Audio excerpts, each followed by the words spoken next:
আমি ইসলামিক ধর্ম হিসাবে এটা আমার লাগে ভালো লাগে না। আমি মুসলমানের সাপোর্ট করি, মুসলমানের পক্ষে থাকি। হিন্দু তো আমি সাপোর্ট করবো কেন? কালকে তো ইসলাম ধর্ম অনেক হুজুররা দেই টুইটে মাথায় দিয়া পূজা মণ্ডলে বইয়ে রয়েছে, ফেসবুকে দেখলাম কালকে। এটা আমার কাছে ভালো মনে হয় না।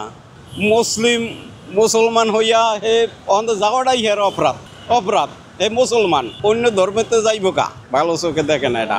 কালকে তো এটা দেখে আমার খুব খারাপ লাগছে। আমি রিস্কেলা, আমার দেখেই খারাপ লাগছে। আমাকে ধর্ম আমরা পালন করবো, তাকে ধর্ম তারা পালন করবো। আমরা যদি এই ধর্ম পালন করতে যাই, ধর্ম যাই, আমাকে ওয়াজ মোবাইল ঘের আসে, কোনোদিন আইছে? আমরা কেন যাব না? রাজনীতির লোকজন যদি ওইখানে যায় থাকে, তাহলে আমি মনে করি যে যদি তারা কোনো আইনের হিসাবে যায় থাকে তাহলে ঠিক আছে, কিন্তু ওইটা ভিতরে যায় নমস্কার ভক্তি মুসলমান হয়ে আমার মনে হয় যে এগুলি করা ঠিক না। এগুলি একদম নিষিদ্ধ। আমাদের মুসলিমের ধর্মে যা আছে সেই পূজার সামনেই আমরা যাব না, কারণ এটা আমাদের না, এটা হিন্দুদের। তো হিন্দুদেরটা আমরা কেন পালন করতে যাবো? হ্যাঁ, দল হিসাবে তাদেরকে ভালো মন্দ যেমন জানানো উচিত, কিন্তু এটার ভিতরে কোনো ভক্তি করা উচিত না। মানুষ হিসাবে তারা শুভেচ্ছা জানাইতে পারে, মানুষ হিসাবে সবাই বাই বাই, কিন্তু ওইখানে যে আপনি কোনো নমস্কার গীতা এগুলি চলবে না। আপনার ভিতরে ধর্মও রাখতে হবে, আপনি মুসলমান, আপনার ইমান হইলো সব।